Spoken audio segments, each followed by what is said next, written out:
남태평양의 열정. 작가 케이돌프.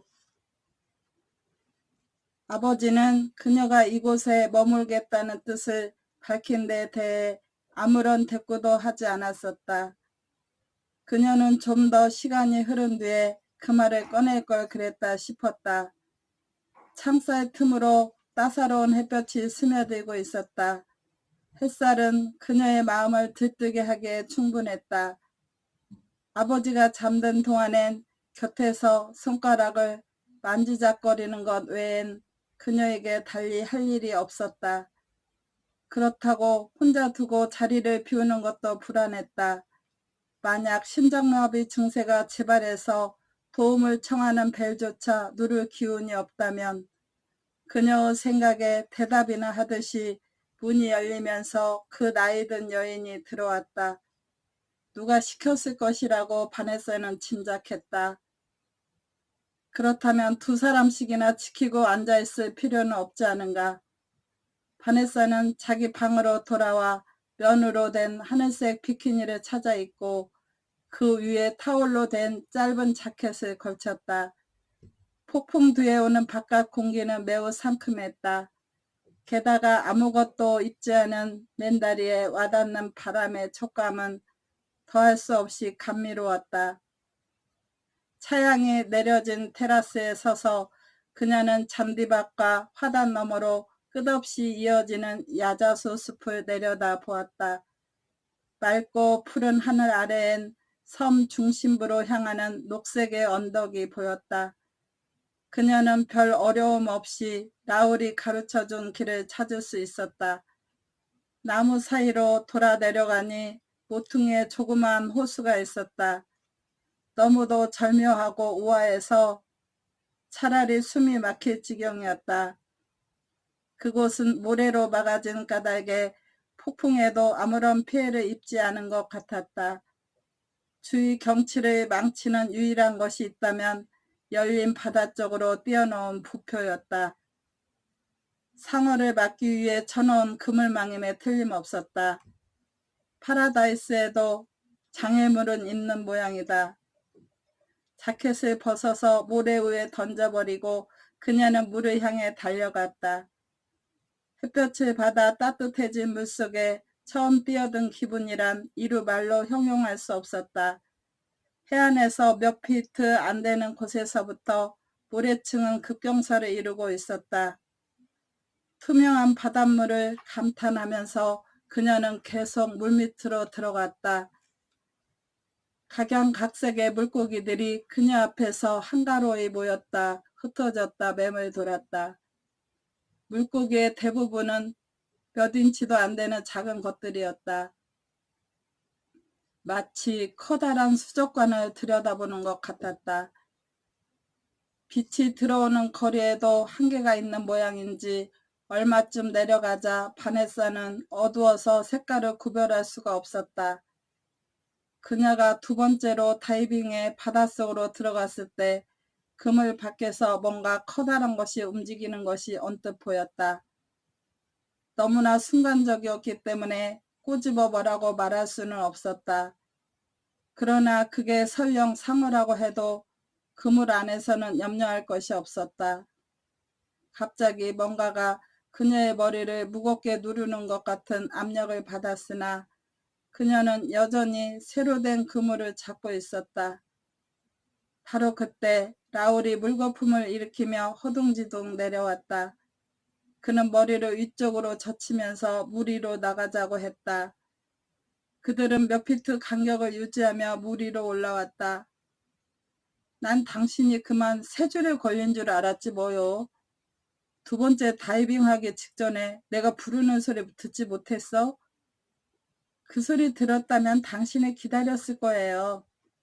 그녀는 그 소리를 듣지 못했다는 결정적인 근거가 되는 말을 라울에게 덧붙여 말했다. 난 심지어 당신이 물속에 들어있는 줄도 몰랐어요. 그런데 당신은 뭘 찾고 있었어? 상어요. 그녀의 말이 떨어지자마자 라울은 어이없다는 듯이 껄껄 웃어댔다. 그렇다면 오래 기다려야만 할 거려. 그물을 쳐놓은 것은 미리 조심하기 위해서지 정말 바다에 상어가 있어서 그런 것은 아니거든요.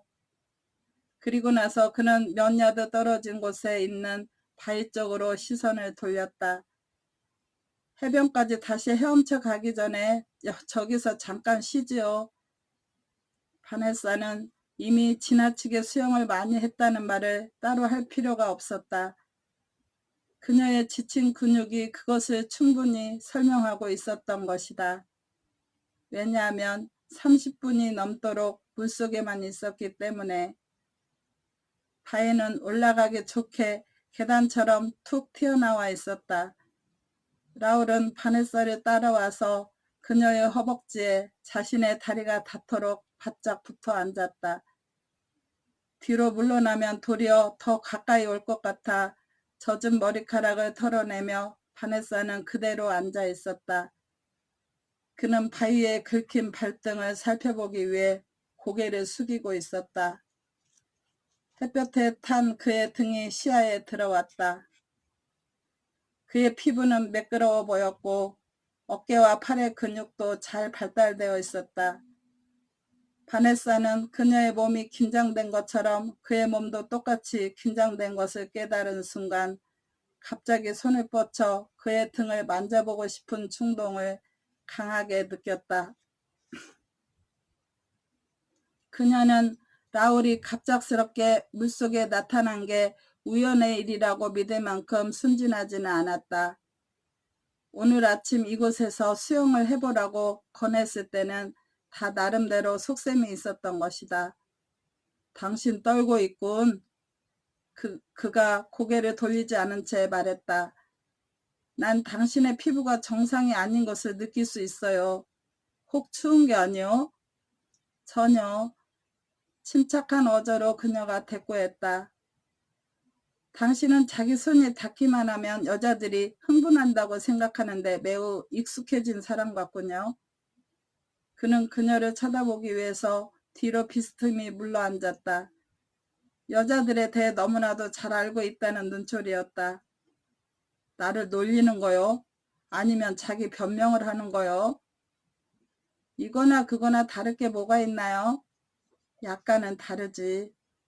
그는 손을 내밀어 그녀의 얼굴을 자기에게로 향하게 한 다음 손바닥으로 그녀의 턱을 감쌌다.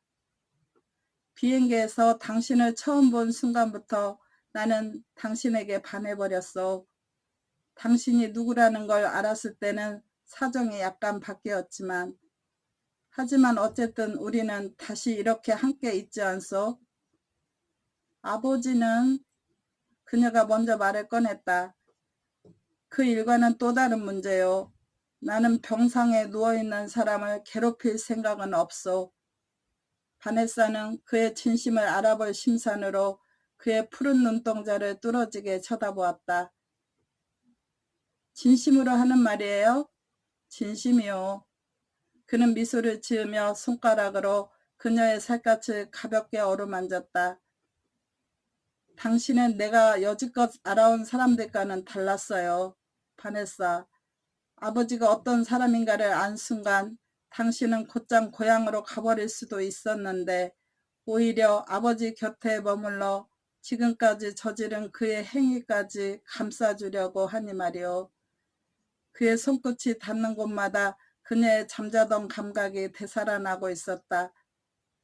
감싸주는 게 아니에요. 다만 이해하려고 할 뿐이죠. 아버지는 계획적으로 그런 것이 아니었대요. 라울. 그가 맹세했어요. 당신 아버지 일을 공개하겠다고 협박한 뜻은 전혀 없었다고.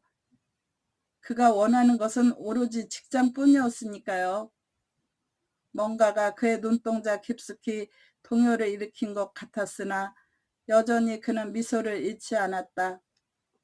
우리는 이미 과거 일은 들추지 않기로 약속했잖소. 지금 나는 다른 사람이 아닌 우리 둘만의 얘기를 하고 있는 거예요. 그의 입술은 차가웠으며 짠 냄새가 났다. 그녀의 의사를 알아보듯이 조심스레 그의 혀가 처음으로 와 닿았을 때 바네사는 허벅지가 떨리면서 동시에 그녀의 가슴 깊숙한 곳으로부터 전율이 시작되고 있음을 느꼈다. 그가 점점 더 깊숙이 애무의 손길을 뻗쳤을 때 그녀는 예민하게 살아나는 자신의 감각들을 가지고 그에게 부드럽게 응했다. 그녀는 라울의 등 뒤로 손을 돌려 그를 꼭 껴안았다. 그녀가 키스를 해본 게 이번이 처음은 아니었지만 이렇게까지 간절하고 달콤했던 적은 한 번도 없었다. 그녀의 몸이 흥분되기도 이번이 처음이었다. 그간 자신의 내부에서 그를 느낄 수 있도록 그녀는 진심으로 이 남자의 일부가 되고 싶었다. 그러나 흥분을 가라앉히기 위해 그녀는 모든 게 너무 빠르다고 자기의 깨어있는 이성을 향해 속삭였다. 사실 너무 갑작스러운 일이었다. 그녀는 숨을 고르게 하기 위해 허둥지둥 그로부터 빠져나와서 바위에 누워 눈을 감았다. 라울은 그녀를 다시 껴안으려고 하지 않았다. 그가 다시 말을 하기까진 꽤 오랜 시간이 걸렸다. 여전히 그의 목소리는 거의 애무에 가까울 정도로 부드러웠다. 해변으로 돌아갑시다. 우리를 방해할 사람은 아무도 없어요. 어쩌면 저렇게 당당하게 말할 수 있을까? 그녀는 순간 그를 비웃고 싶어졌다. 그래서 바네사는 눈을 똑바로 뜨고 그를 마주 봤다. 확신에 찬 그 생생한 눈동자와 이제는 마주칠 자신이 생긴 것이다. 아버지께 가봐야겠어요. 당신 아버지는 사람들이 잘 돌보고 있어요. 그러니 당신이 할 일은 없어. 그는 손톱만큼의 장난기도 없이 진지하게 말했다. 조금 전엔 당신 내부에서 느꼈던 욕망을 부인할 참이요? 그럼 당신은 나와 관계를 가질 속셈으로 여기까지 따라온 것을 부인할 참이에요? 그녀가 얼굴을 붉히며 말하자 그가 고개를 수그리며 다시 입을 열었다. 내가 왜 거짓말을 해야 하오? 우리가 서로에게 끌렸다는 사실은 당신뿐 아니라 나도 잘 알고 있어. 그녀는 고개를 가로저으며 그 말을 부인했다. 나는 당신과는 전혀 다른 타입의 사람이에요. 그렇다면 당신은 내가 어떤 타입이라고 생각하오? 아름답고 세련된 당신만의 세계에 익숙해진 사람이지만 난 그렇지가 못해요. 오라, 그도 인정했다. 당신이 한 말이 전적으로 옳은 때도 내겐 물론 있었어. 그러나 눈에 보이는 것들을 가장 중요하게 생각할 그런 나이는 이미 지났다는 말을 하지 않는 걸 보아 당신 생각이 100점은 아닌 것 같소. 그는 참으로 진지한 표정으로 자신의 입장을 덧붙여 표명했다. 당신이 말한 부류의 여자, 즉 달아빠지지 않은 여자는 이곳에도 얼마든요. 가끔씩 난 그들의 대부분이 처녀가 아닌가 하고 생각할 때도 있었소. 그러나 당신이 그들과 또 다른 점은 신선하고 게다가 독특하다는 거지, 바네사. 당신은 자신의 감정을 솔직하게 나타낼 줄도 알잖소. 그러자 그녀가 씁쓸하게 말했다. 내 감정을 억제할 줄 알았어야 했는데. 순간 그의 시선이 비키니의 얇은 감으로 감싸져 윤곽을 더욱 또렷이 드러내고 있는 그녀 가슴의 굴곡에 가 멈췄다. 어떤 감정들은 지극히 숨기기가 힘들죠. 그가 말했다. 특히 옷을 조금밖에 입지 않은 상태에서는, 그리고 어떤 자극에 대해선 남자나 여자나 거의 비슷하게 반응하지. 그는 그 말을 마치고 수영하러 물속으로 들어갔다. 비록 귀에 거슬릴 정도는 아니었지만 그는 지금 바네사를 비웃고 있었다. 그녀는 물속으로 미끄러져 들어가 빠른 속도로 수영을 하고 싶은 충동을 간신히 억제하면서 해변을 향해 서서히 헤엄쳐 나갔다. 라울은 굉장한 수영 선수였다. 그녀를 도전자로서 오해하는 것처럼 그가 그녀를 향해 빠른 속도로 헤엄쳐 왔다. 바네사는 라울이 자신을 원한다는 것을 의심하진 않았다. 그러나 그녀가 궁금한 것은 라울의 동기였다. 그녀는 라울이 보복을 하고자 했던 사람의 딸이 아닌가. 그런 사실을 라울이 깨끗이 잊지 못할 것이라는 것을 바네사는 잘 알고 있었다. 설마 나를 가짐으로써 아버지를 괴롭힐 생각은 아니겠지? 아니, 혹시 병든 아버지 앞에서 뽐낼 작정은 아니었을까? 하지만 그녀는 라울이 그렇게 잔혹한 계산에 의해서 행동하고 있다고는 믿고 싶지 않았다. 그녀가 물 밖으로 나왔을 때 그가 바로 뒤에서 그녀를 붙잡았다. 파도가 그들의 발목에서 찰싹거리고 있었다. 그녀는 갑작스레 다가온 그의 입술을 피하려다가 그가 그녀를 더욱 가까이 끌어당기는 바람에 그만 단념하고 말았다. 체념했다는 듯이 바네사는 그에게 키스를 했다. 그의 허벅지의 근육이 팽팽하게 긴장하는 것을 느끼자 그녀의 감정도 불타오르기 시작했다. 더 좋은 장소를 내가 알고 있지. 라울이 솟아오르는 욕망을 간신히 억누르며 말했다. 바네사는 어디로 가고 있는지도 모르고 그에게 이끌려 걸어 올라갔다.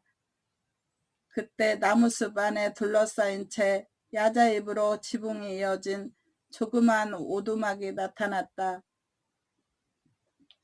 유리도 끼우지 않은 창을 통해 햇볕이 어지럽게 새어 들어왔다. 라울은 전초를 쌓아놓은 곳에 그녀를 앉히고 키스를 했다. 그녀의 잠긴 눈을 뜨게 하기 위해 라울은 그녀의 눈가에 입술을 갖다 댔다. 그녀를 바라보는 그의 눈이 만족스럽게 미소 짓고 있었다. 기분이 어때요? 그는 이미 그 대답을 잘 알면서 짓궂게 물었다. 바네사는 혀를 내밀어 마른 입술을 축이면서 그의 눈초리가 갑자기 타오르는 것을 놓치지 않고 보았다. 그런 걸 일컬어 장식적인 질문이라 해야겠죠. 바네사는 얼버무리며 대답을 회피했다. 답은 당신이 더 잘 알잖아요. 그녀는 그가 이런 일의 전문가라는 생각이 들어 뾰루뚱하게 대꾸했다. 갑자기 왜 그러는 거요? 그녀의 표정이 변함과 동시에 입술이 꼭 다물어지는 것을 보면서 라울이 물었다. 뭘 생각하지? 그녀는 대답하기 싫다는 듯 건초더미의 머리를 기댔다. 아무것도 아니에요. 당신이 그런 표정을 짓는 걸 보니 뭔가 중요한 것임에 틀림없어. 라울이 우겼다. 어서 말해봐요. 좋아요. 그녀의 말투는 이제 은근히 방어적이었다. 나 이전에 얼마나 많은 여자들이 당신과 이런 관계를 맺었을까 의문이 들었어요.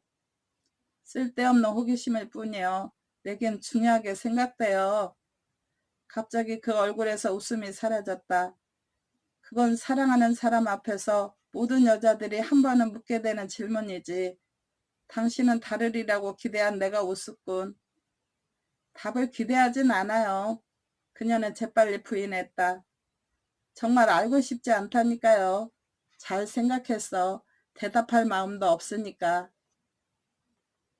내가 결국 모든 걸 망쳐버렸군요. 그렇죠? 그녀가 씁쓸하게 말했다. 말하지 말았어야 하는 건데. 그녀가 미안해하자 그가 그녀의 말에 대받았다. 내가 묻지 말았어야 옳았지. 우린 둘 다 자유롭게 생각할 권리가 있으니까. 그는 여기서 잠시 말을 중단했다. 그리고 그녀를 유심히 들여다본 후 다시 손을 내밀어 그녀의 뺨을 어루만지면서 천천히 말을 이었다. 우리 다시 시작하기로 합시다. 과거는 없었던 걸로 하고 오직 현실만을 바라봅시다. 하지만 보장된 미래는 없을 것이다. 그녀는 갑자기 부질없었던 아까의 일이 되살아났다. 라울은 확실한 약속도 하지 않았고 아무런 보장도 제의하지 않았다. 만약 그가 말한 대로 현실만을 바라본다면 자기를 사랑해준 감정이 다시 생길지 안 생길지도 모르는 남자를 무조건 사랑해야 하는 커다란 모험을 하게 되는 것을 바네사는 알고 있었다. 그들의 사랑이 우연한 실수로 생긴 것일지라도 아버지 문제는 여전히 남아 있었다. 병이 들었든 그렇지 않든 아버지는 항상 라울이 잊고 싶어하는 과거를 생각나게 해주는 존재인 것이었다. 그러나 그 어느 것도 라울과의 사랑을 막을 수는 없으리라. 정말이지 그녀는 라울과의 사랑을 계속하고 싶었다. 그것의 옳고 그름에 대해 판단하기엔 아직 너무 일렀다. 그는 그녀의 눈을 뚫어지게 바라보며 가만히 미소를 지었다. 그리고 나서 고개를 앞으로 약간 숙으려 그녀의 입술에 다정하게 키스를 했다. 점심은 먹어야겠죠? 그리고 오늘 밤 같이 지내는 게 어때요? 그녀는 당황해하며 그의 말을 되받았다. 오늘 밤이라고요? 그렇소. 그는 천천히 미소를 지으며 말했다. 당신은 오늘 같은 일이 있은 후에 혼자서 밤을 지낼 수 있다고 생각하오? 우린 이제 서로를 알기 시작했잖소. 아버지랑 집안 사람들 눈은? 당신은 이제 어른이야. 더 이상 어린애가 아니라고. 그리고 남자를 사귀는데 아버지의 허락을 받을 나이는 지났으니까 당신이 원하는 방식대로 살도록 해요. 그래도 그녀는 머뭇거릴 수밖에 없었다. 일주일 후면 우리는 본토로 돌아가야 돼요. 그렇게 되면 일주일 동안 얼마든지 새로운 운명을 개척할 수도 있잖소. 그의 음성이 다시 밝아졌다. 하루에 한 번씩 만나면 되잖소. 그것이 바로 서로가 원하는 바라고 난 생각하는데. 바네사는 숙명적이라 생각하면서 라울이 요구하는 대로 따를 수밖에 없었다. 하루에 한 번이라고요? 이것이야말로 철학적인 발상이로군. 그녀가 신경 써야 할 이렇다 할 것이란 이제 거의 없었다. 그럼에도 불구하고 점심 식사 후 아버지를 마주 대했을 땐 태어나기 위해선 무진 애를 써야 했다. 아버지는 다소 회복되는 듯 싶었으나 오래 이야기하면 금세 피곤한 기색을 드러냈다. 얘야, 나를 여기 놔두고 너 혼자 칼레도니아로 가진 않겠지? 아버지가 초조해하면서 내뱉은 첫마디였다. 제발 나를 여기 놔두고 가지 마라. 전 아버지 곁을 떠날 생각이 추워도 없어요. 바네사가 다짐하다시피 말했다. 이번 일로 라울의 도움을 받았다고 해서 언짢게 생각하지 마세요. 그가 한 말은 제가 이미 말씀드렸죠? 원한을 품지 않겠다는 것 말이에요. 그러나 아버지는 멀거니 허공을 응시하며 고개를 저었다. 바네사, 그가 너에게 가까이 접근하지 못하도록 해라. 그 꺽다리 같은 녀석에겐 내가 처음 여자는 아닐 게다. 아버지가 무엇을 말하는 건지 그녀는 잘 알았다. 그녀는 죄책감에 얼굴이 달아오르는 걸 느끼면서 제발 아버지가 그대로 넘어가 주길 바랬다. 저는 그렇게 매력적인 여자가 아니에요. 바네사는 결국 대꾸를 했지만 차라리 가만히 있는 게 나았을 거라는 생각이 뒤늦게 들었다. 그날 저녁 그녀는 옷장에 걸려있는 옷들 중에서 하나를 선택해야 했다. 한참 만에 어깨선부터 잔주름이 잡힌 까만 무늬의 원피스를 골랐다. 어제 신었을 때 약간 조이는 것 같았던 실내와는 오늘은 한결 편하고 드레스와도 잘 어울렸다. 커다란 거울에 자신의 모습을 비춰보면서 바네사는 옷이 날개라는 말을 실감했다. 드레스는 디자인이 특이해서 단순하면서도 우아한 분위기를 내기에 충분했다. 램프 불빛에 갈색으로 빛나는 곱슬곱슬한 머릿결, 오똑 솟은 작은 코와 도톰한 입술, 그리고 넓은 이마를 들여다보면서 그녀는 자기 얼굴도 결코 평범하지는 않다고 생각했다. 라울이 자기 주위에서 흔히 보아온 여자들과 비교했을 때 바네사에게서 특별하다고 느낀 건 무엇이었을까? 또 그의 말이 거짓이 아니었다면 그가 처음 그녀를 본 순간 바네사의 무엇이 그토록 그의 마음을 끌었을까? 그녀가 8시 반에 내려갔을 때 라울은 벌써 테라스에 나와 있었다. 그녀더러 안락의자에 앉으라고 권한 후 그는 테라스 한쪽 구석에 만들어진 주방에서 그녀가 요구한 칵테일을 만들었다. 잠시 후 그는 2개의 잔을 들고 와서 하나를 그녀에게 건네준 뒤 자신은 돌기둥에 몸을 기댔다. 오늘 밤은 여기서 식사를 하고 싶었어요. 이미 준비된 식탁을 쳐다보며 라울이 말했다. 그는 식욕을 돋구려는 듯 여유있게 웃어젖혔다. 우리 둘만의 식사, 이보다 더 멋진 저녁이 어디 있겠어? 그녀는 침묵을 지키며 시정 미소만을 띄었다. 다가올 밤을 생각하면 굳이 말이라는 불필요한 장식물로서 분위기를 깨뜨리고 싶지 않았던 것이다. 그의 눈만 보아도 자신에 대한 사랑의 정도를 충분히 가늠할 수 있었으니까. 그녀는 바로 몇 시간 전에 바닷가 오두막에서 자기를 바라보던 라울의 모습을 떠올리며 갑자기 가슴이 뛰는 걸 느꼈다. 그러자 돌연 그의 품에 뛰어들어 필사적으로 안기고 싶어졌다. 아침에 그랬던 것처럼 라울이 자신에게 갖고 있는 감정을 좀 더 뚜렷하게 느끼기 위해서 그녀는 그에게 더 가까이 다가가고 싶었다. 확인하기 위해서랄까? 그런데 라울은 전혀 그럴 필요를 느끼지 못하는 것 같았다. 그는 아마 그녀에 대한 자기의 위력을 이미 알고 있는 모양이었다. 오후 내내 아버지랑 같이 있었어? 바네사는 고개를 끄덕이며 그가 왠지 야속하다는 생각을 했다. 함께 차를 마셨어요.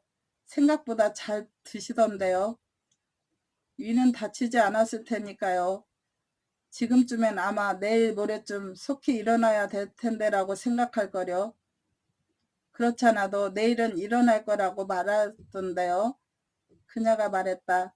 그래요? 잠시 말이 없더니 라울이 걱정스럽게 혼잣말처럼 중얼거렸다.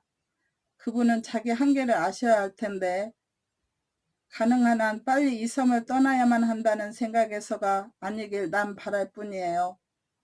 그것은 결국 바보짓일 따름이라고 강조했지만 전혀 들으시려고도 하지 않아요. 그녀는 주저하다가 힘들게 뒷말을 이었다.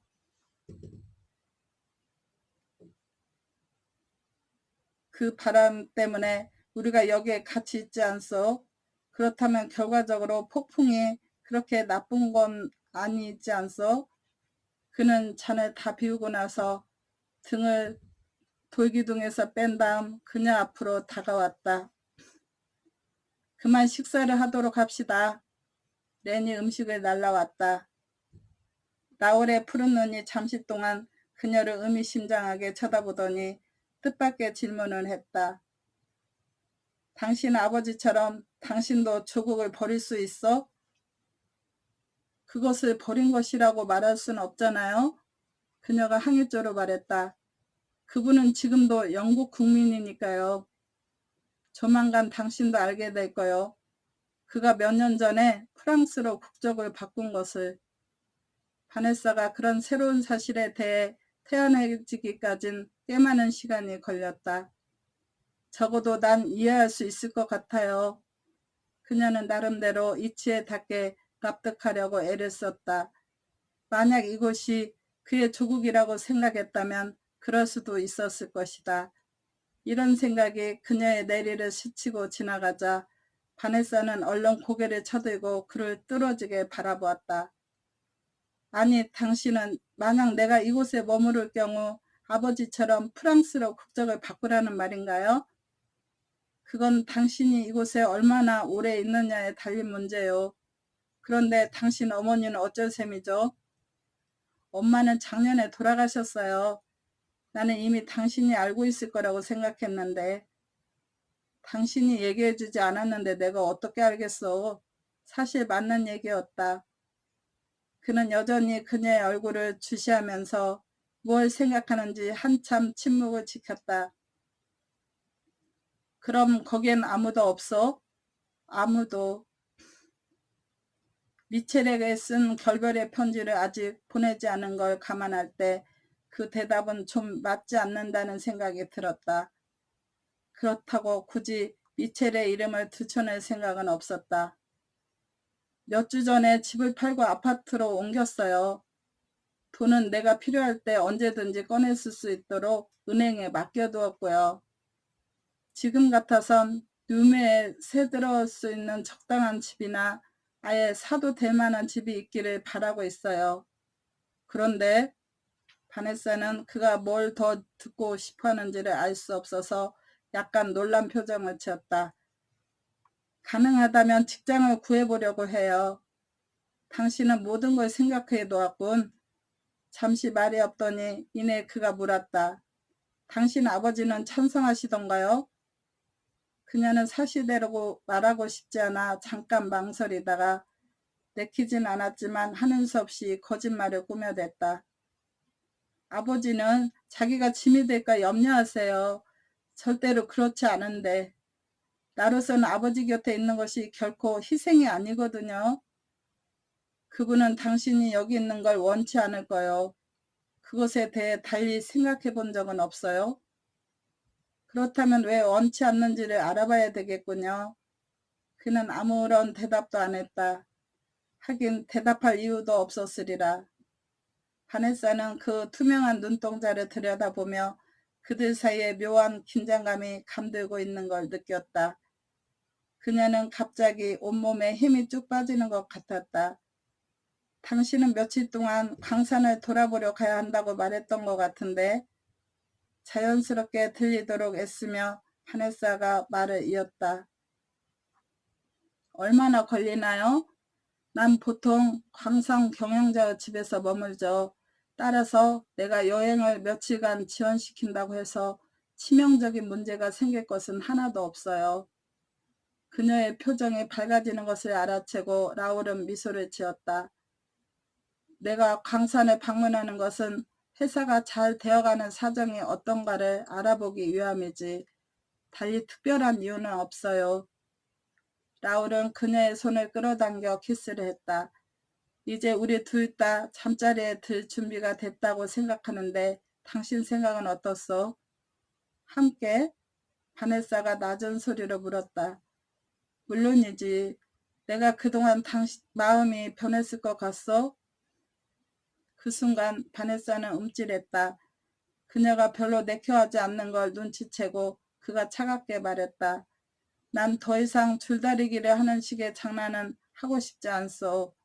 마음을 합하든지 아니면 오늘 아침 일을 아예 없었던 걸로 하든지. 순간 바네사는 너무도 분해서 도저히 가만히 있을 수가 없었다. 당신이 그렇게 간단히 생각하리라고 짐작했었죠. 아니, 쉽게 생각하진 않아. 그는 뭔가 생각이 떠오른 듯 다시 그녀를 향해 말을 덧붙였다. 대체 내게서 무슨 말을 듣고 싶소? 아무것도 아니에요. 하지만 그건 새빨간 거짓말이었다. 저는 아직 어린애인가 봐요. 라울은 바네사가 계속 진심을 말해주길 기다리면서 한참 동안 물끄러미 그녀를 쳐다보았다.